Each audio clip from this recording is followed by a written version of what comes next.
Yo, what's going on, everybody? It's your boy Ance Armstrong back again, and today we are going to be ranking every single Team Affinity 5 finest card in MLB The Show 21. I've gotten a chance to use all of them now, a real chance to see how they all play, how I like them all. So we're ranking these top to bottom, first through 30th. One thing I will say, of course, these are my personal rankings. Things like their position matters, their handedness matters. We definitely have a righty pitching meta right now, so lefties maybe get a little bit of a bump here and there because of that. I also love me some switch hitters, so we may show a little love to switch hitters too. And of course, every single one of these cards is insane. Whether it be the card that's in 30th or 20th or wherever, every single one of these cards is insane. So me saying a card is 30th in these rankings doesn't mean they're bad at all. They're still incredibly juiced. Let's hop into it though. Of course, as we're going, let me know where I'm wrong. Who am I sleeping on? Who am I overlooking? Who am I hyping up too much?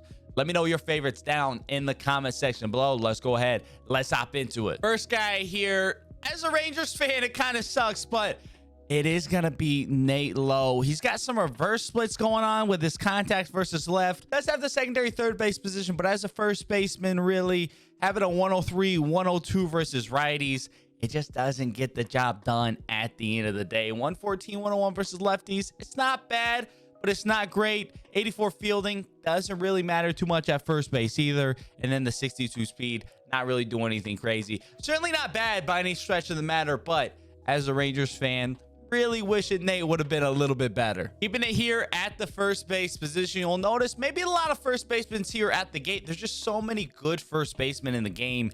It's tough to kind of find value at that position, but we got Ryan Mountcastle here at 29, 102, 110, 115, 119. He does have some really solid power numbers, and he can hit lefties really well. He honestly wouldn't be a bad platoon option at first base, but the 102 contact versus right, me, that's going to hold him back just a little bit. For some reason, I found that I hit way better with cards that have a little bit more contact than they do power. I just get way more consistent exit velos in my experience. So Mountcastle is going to be 29th for us. And 28th is going to be Jonathan India. Second base does definitely provide him with some value, but again, in a meta where you're facing a lot of righty pitchers, the 104, 105 versus right, it's just not going to be great. The 119, 101 versus left, I actually really like that. I like that 119 contact there. Wouldn't be a bad platoon option. I would definitely see him being on my bench, especially with some positional flexibility and some 82 speed. I think it really makes a nice utility role platoon player option. Definitely some really solid value in Jonathan India, but just missing that little bit extra something to kind of get him over that hump. On the 27th, we got third baseman this time. It's Patrick Wisdom. He does have the maxed out power. I would definitely draft this guy in Battle Royale in an absolute heartbeat. With his maxed out power, good defense, and some solid speed, he's certainly not bad at all, but especially for me on ranked seasons, I do want a little bit more contact than 100 and 104, and being a righty knocks him down a peg there as well. A really good card overall, and that 125 power on both sides is definitely going to be nice, plus some positional flexibility and diamond defense. Not a bad option at third base in the slightest. On to 26, it's the Rockies. It's CJ Cron. He does have a little bit more contact, which I think helps him overall, in my opinion. And 116, 115 on the power, certainly not bad by any stretch of the matter. 121 and 115 versus lefties makes him a really serviceable bench bat. 80 fielding as well.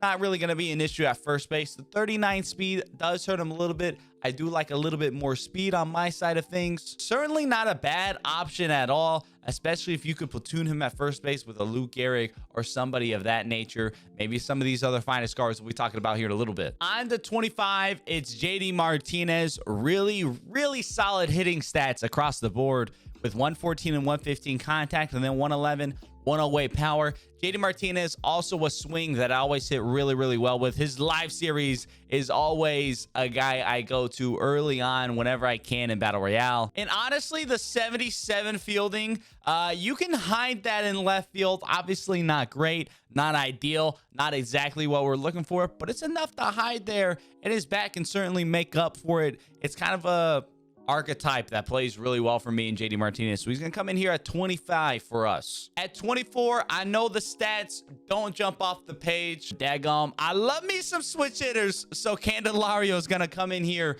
24th for us. Definitely lacking a little of ability versus right with 107, 101, but at least you'll have the hand in this matchup. Honestly, versus lefties, 112, 100, probably plays pretty solid. Got 84 defense as well. Can easily play third base with that defense. Also has the first base secondary. He'd probably play plenty fine there. 61 speed gives him enough to be able to leg out some extra bases here and there. And I got a soft spot in my heart for switch hitters. So Candelario is going to come in here at 24th for us. Next on the list, we got Paul Goldschmidt, a card that's kind of surprised me with how well I've enjoyed it so far. Absolutely dominant versus lefties with 125 contact, 117 power. He's going to absolutely demolish lefties. 109, 106 versus right. It's not awful by any stretch. That is what kind of holds him back just a little bit, in my opinion, as you don't want that 109, 106 and just get pounded by righties all game long. 88 defense though, 48 speed. He's got a little bit of a steal, base running aggressiveness as well. Not going to be bad on the base pass by any stretch of the matter. Paul Goldschmidt, a really solid card overall. No secondary positions either. Hurts him just a hair, but I think Goldschmidt's going to end up on my bench in some fashion to come in and be a lefty killer for me. Next guy we're looking at, Mitch Haniger. Pretty similar to JD Martinez, but he is going to crush lefties a little bit more with 117, 125. Makes him a very serviceable option off the bench there. 100 contact versus righties is going to hold him back quite a bit, but 82 fielding, 61 speed, a little bit more serviceable in the outfield. So that's kind of the reason if we're comparing him to a guy like JD Martinez, another kind of bat first outfielder. I do rank Haniger a little bit above him. They both have really nice swings that I play really well with. I like Mitch Haniger a lot overall. On to 21st, just outside the top 20. It's our first pitcher. It's Marcus Stroman. Unfortunately, the per nines aren't incredible with 103 hits, 99 Ks per nine. He does have a really solid pitch mix with the sinker, slider, splitter, cutter, four-seamer. And he does have good pitch control. 93 is the worst pitch control he has. And all of his pitches have a lot of break. I definitely think he's a pitcher that maybe a lot of people won't be using. And he can have some effectiveness because of that. But no outlier on any of his pitches. Lacking a little bit on the hits per nine. That brings him down for me. It just holds them back ever so slightly. You parallel him up though, could be a very effective starter. Next guy we're looking at here, Brandon Lowe. Does get a little benefit being a lefty. I think he kind of fits in, gives you some lefty bats. That can be somewhat tough to come by, especially at second base. So Brandon Lowe comes in 107 and 100 on his contact. That does hurt him. That stops him really from being elite, but that 125 power versus righties and 114 power versus lefties is going to play pretty solid. 67 speed as well. Definitely not slow. And with 85 fielding, he's going to be more than serviceable at second base. Gives you a little positional flexibility with the left field, right field secondaries too. At worst, he could be a really solid bench back with that 125 power versus righties and one of the absolute best swings in his game. I think I hit over 500 with this live series using him in BR. Absolutely love Brandon Lowe cards. Definitely going to be utilizing this one some. The next pitcher we're looking at here is Garrett Cole. Personally, I always find Garrett Cole cards relatively easy to hit and pick up. I don't know if it's because usually when I do batting practice, I'm going against Garrett Cole or what it is, but I usually don't have too much trouble going against Cole. 104 on the hits per nine. Definitely not elite by any stretch, and no outlier. One of the hardest throwers in the league this year, but he didn't get outlier on his finest card. He does still throw it hard, but that lack of outlier, we all know there's a difference between throwing at 99 and throwing at 102 with outlier. Does have good control and some good break. Definitely not going to be a bad starter at all by any stretch of the matter, especially with his control and his pitch mix.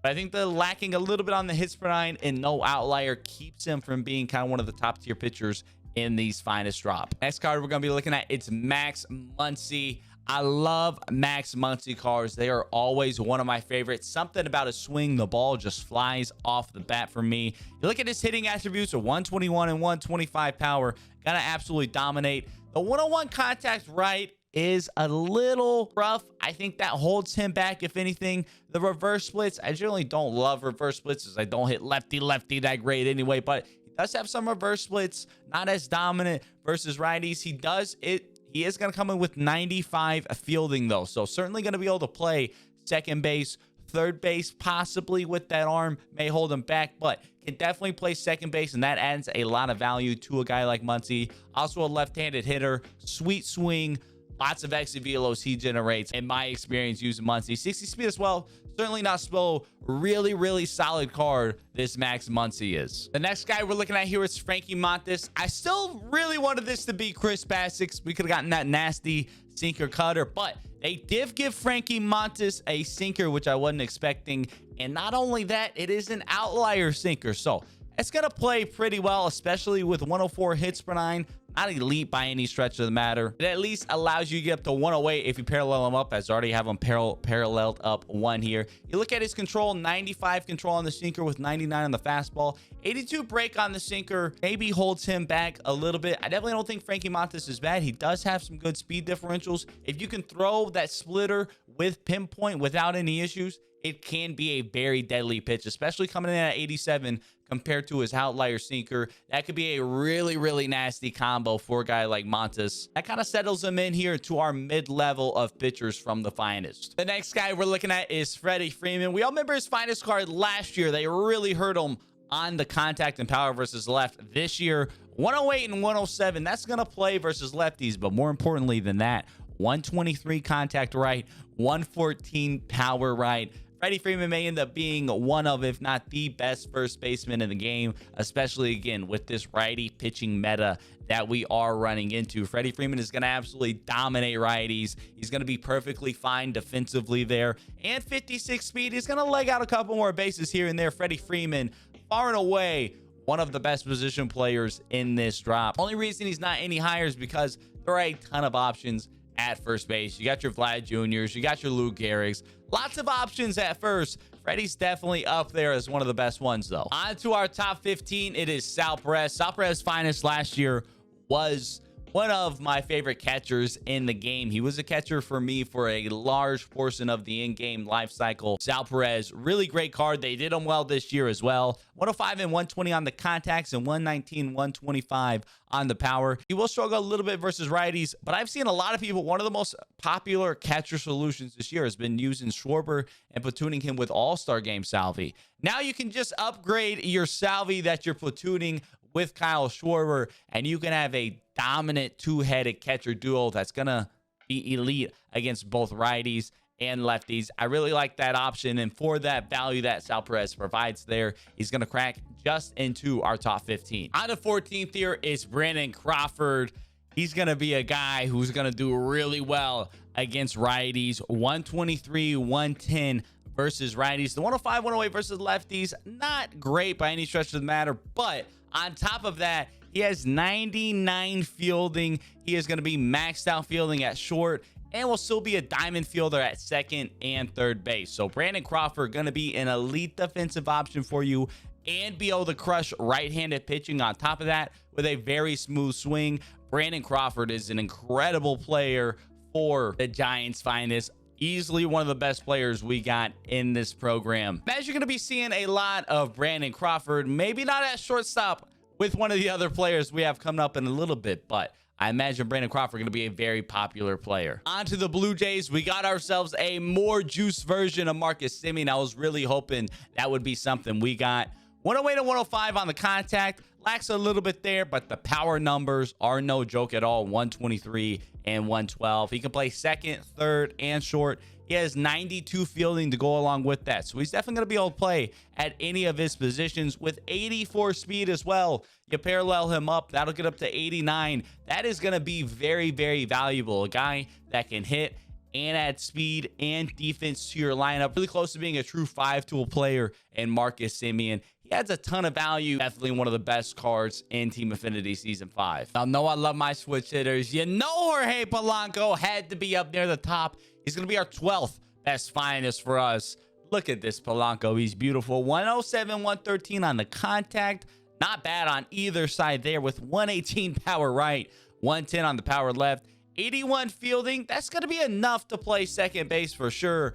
I think third base, shortstop may be a little tough with his defense, but definitely passable at second base. If you parallel him up some more, can probably get by at shortstop as well. And the speed, he's got 75 speed to go along with that. We do have him parallel 1. He's a little bit more juice than what his base card is, but the speed is there. He's a switch hitter. He's got a nice swing. He crushes the ball for me. I was a big fan of his Tops Now card. They made that version of it better with this Jorge Polanco, and I'm stoked he's going to be joining the God Squad 100%. On to 11, just outside the top 10, it's Emmanuel Clase. The 122 hits per 9 is going to be insane. He throws the cutter, the slider, the four seam, and he has outlier on the cutter. Clase is quickly becoming one of the nastiest relievers in the MLB. You look at his control, 99 control on the cutter with 99 break and 99 break on the slider. That cutter slider are going to be absolutely filthy. The one thing he's missing for me is a little north to south action. Obviously not something he throws in real life, but if he were to have a changeup, I think it would make him a lot more filthier in my opinion, but still nasty overall. I already know I'm going to be absolutely made to look a fool by that 97 mile an hour cutter with outlier and the break. I'm gonna be swinging at every single one of those. I'm gonna look absolutely ridiculous. Starting off our top 10, it is Raisel Iglesias. Not much separation between him and Clase, the two relievers. For me, though, that changeup on Raisel does give him that little bit of extra edge, even if he is coming in without an outlier and a little bit less hits per 9. I like the pitch mix a little bit better. Give me some north to south and some speed differentials to work with that Clase is missing. So because of that, I do rank Raisel just slightly above Clase, but they are both dominant relievers 100%. Guys, you're going to be seeing a ton of throughout the rest of the game's life cycle. On to 9th, it's Sandy Alcantara, a really dominant pitcher in baseball this year. As of this, looking like he's about to sign an extension with the Marlins as well. Marlins got an incredible pitching staff they're putting together. Sandy, one of my dark horse guys early on to be Cy Young next year. His card in game, though, absolutely filthy. 105 on the hits per 9. Definitely going to be pretty solid. Not at that elite level like we see from a lot of other pitchers, but really solid overall. He's got the sinker, the slider, changeup, four-seam, curveball. So the pitch mix, north to south and east to west movement.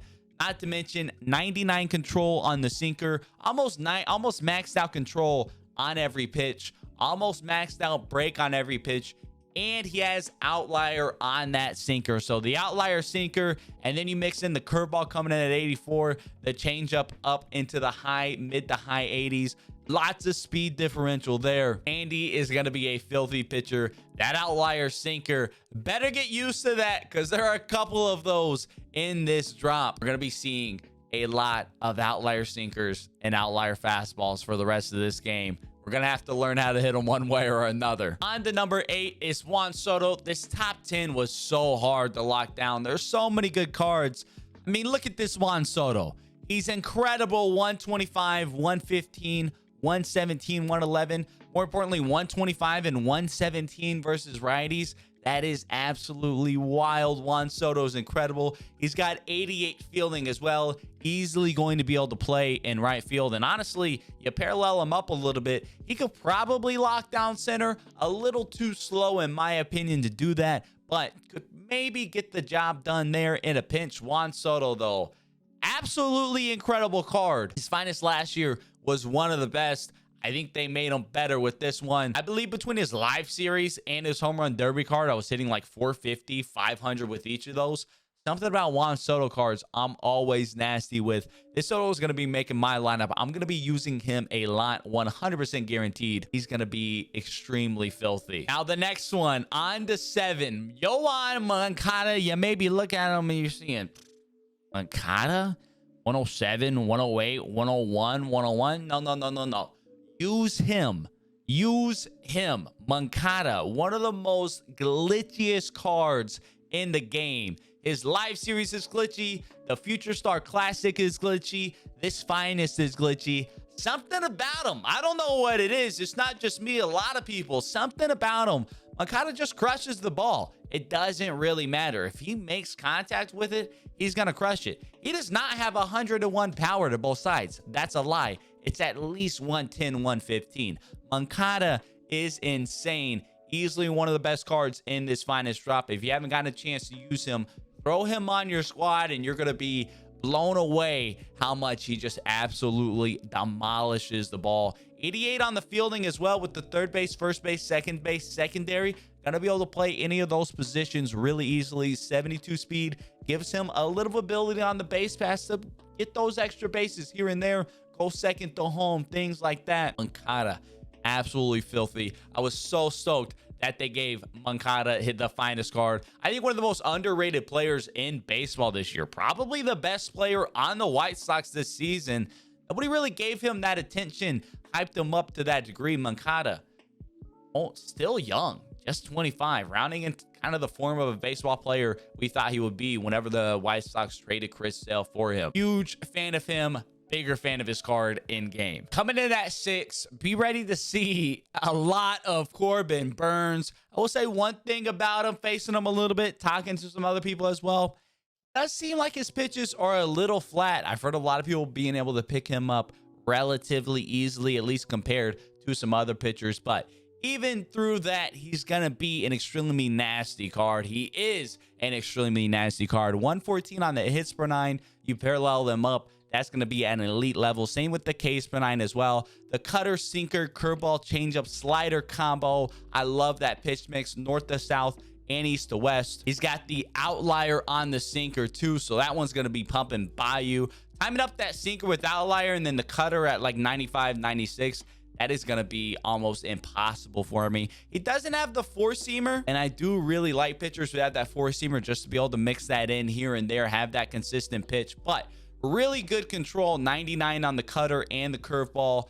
Really solid break numbers as well. Burnes is going to be nasty. He does like a little bit on that pitch break, and I think that can lead him to be a little bit more flat. Keeps him probably from being the best pitcher in this finest drop, but certainly a great pitcher regardless. On to the Diamondbacks, it's Ketel Marte. Ketel Marte, always one of the glitchiest swings in the game. He's got a finest before, and that's kind of one of the most beloved finest in Diamond Dynasty history. He's got another one back again this year. 113, 101 versus right. That 113 contact is going to play really well. The 101 power, I think you won't have really much trouble getting power generated from Marte. But of course, though, then if you ever do face a lefty, 125 both sides for Ketel Marte. Always going to have the positional advantage as well. Second base, shortstop, left field, right field, secondary to go along with the center field primary. And 88 fielding, definitely enough to be able to lock down any of those positions effectively. And 71 speed, he can definitely play in any of the outfields and cover some of those gaps that you need to get down, take away those extra bases while being able to leg out some extra bases on the base path. Ketel Marte, absolutely insane card, and he comes in here in our top 5. Next guy we're looking at here, it's our final starter that we're looking at. It's Zack Wheeler, the #1 starter from my opinion from Team Affinity Season 5. Wheeler's got 108 hits per 9, 105 Ks per 9, gives you a lot of room where if you parallel that up, it's definitely going to be at an elite level. The four-seam sinker, slider, curve, changeup, that's pretty much the perfect pitch mix. He's got north to south and east to west. Outlier on the sinker as well. Again, better get used to hitting outlier sinkers to go along with 95 control on the sinker. Really almost maxed out control on everything. 84 break on the sinker. It may end up being a little flat, makes it more hittable, but his slider, curveball, and changeup have a lot of break on them. You were able to mix in those. The speed differential too on that curveball, just 81 miles an hour. Going to be able to get people swinging really out of their shoes at that once you mix it in with the 98 fastball and the outlier sinker. Zack Wheeler, absolutely filthy. I think he's going to be slotting into a lot of people's rotation. Going to be the next guy we're seeing along with JV and DeGrom every other game. Zack Wheeler's going to be up there. Coming into our top 3 at number 3, it's Kyle Tucker. He's absolutely insane. What an incredible swing. I love Kyle Tucker cards. His finest last year, I think, was one of the most slept on finest of the year. I don't think he's being slept on this year. 121 and 113 versus righties, with 118 and 121 versus lefties. So he's gonna dominate both sides of the plate with a really quick, smooth swing. Generates a lot of exit velos in my experience using him. You can see already 5.6 thousand people have him parallel 1. That's a lot for just one weekend. A lot of people have been using and liking Kyle Tucker. 92 defense to go along with that as well. definitely going to be able to play in the outfield, any of those positions relatively well. 69 speed, give him a little bit more as he's getting paralleled up, allows him to kind of control those gaps too and leg out those extra bases on the base pass. Kyle Tucker, if you haven't gotten a chance to use him, definitely throw him in your lineup. Guys like him and Soto and Griffey that we got this last weekend, man, it's making outfield such a tough decision in this game. I need like 6 outfield spots to get everybody who I want in there. Kyle Tucker, he's making a push to be part of that, but he's not the best outfielder in this finest drop, because that goes to Bryan Reynolds of the Pirates, taking home number 2 again. Y'all know I love switch hitters, but this Bryan Reynolds, like I legitimately think he's just broken. Something about it, if he touches the ball, it's gone. It is going. It is sent out of here. 98 fielding. So locking down any of the outfield spots, 87 speed too. Any of his outfield spots, he's locking down, and he's going to play defense at an elite level. He's going to get those jumps. He's going to track down everything into the gaps. But his offensive stats are incredible too. 117, 124 on the contacts, 110, 104 on his power. So 117, 110 versus righties is going to play really well. And again, I like, guys, something about it when they have elite power, but they just have ever so slightly more contact. I feel like those guys get some insane exit velocities in this game. Something about that combination. Those are the guys who I hit the most Mickey Mouse home runs with, the most moonshots with. Bryan Reynolds falls directly into that category, and he's a switch hitter on top of that. Be sure, if you haven't, throw Bryan Reynolds on your squad. Give him a shot. Test him out. I bet you will be shocked at how incredible of a player he is. He's 100% going in my outfield. I don't know who joins him in the outfield on the God Squad, but Bryan Reynolds will be there. And for the best card in this finest drop, like, was there really another option? What could anybody else have possibly been one besides Fernando Tatis Jr.? 29,000 people have already gotten him parallel 1, and the card's been out for 1 weekend. I mean, just look at his stats: 111 and 117 on the contact. He has maxed out power both sides, but he has enough contact to go with that to give you solid PCI sizes. He's got elite defense. He's fast. He is a 5-tool player. He does everything. He's going to play incredible defense wherever he plays. You could easily have Tatis in center field. He may end up being my center fielder. I'm not sure. He's going to have maxed out speed at parallel 5 and still be a diamond defender in center field. With that bat, he's going to track down every single ball that's ever hit into the outfield. Or if you have him at short, he's getting everything deep into the gap. And with 99 arm strength, he's going to throw them out too. This Tatis is not only the best card in this finest drop, he's one of the best cards in Diamond Dynasty history. Well deserving for the cover athlete. This Tatis card is absolutely insane. You're going to see this card in every single lineup for here until MLB The Show 22 comes out. So there you have it. My Team Affinity Season 5 finest rankings here at MLB The Show 21. As always, let me know down in the comment section below. Where do you disagree? Where do you agree? Who do I rank too low? Who do I rank too high? Who have been your favorite finest cards so far? Let me know down in the comment section below. Let's chat about it. I love getting the chance to talk with you all in the comment section. As always, you enjoyed the video, definitely be sure to leave a like and subscribe. Until next time, though, I'll catch y'all around.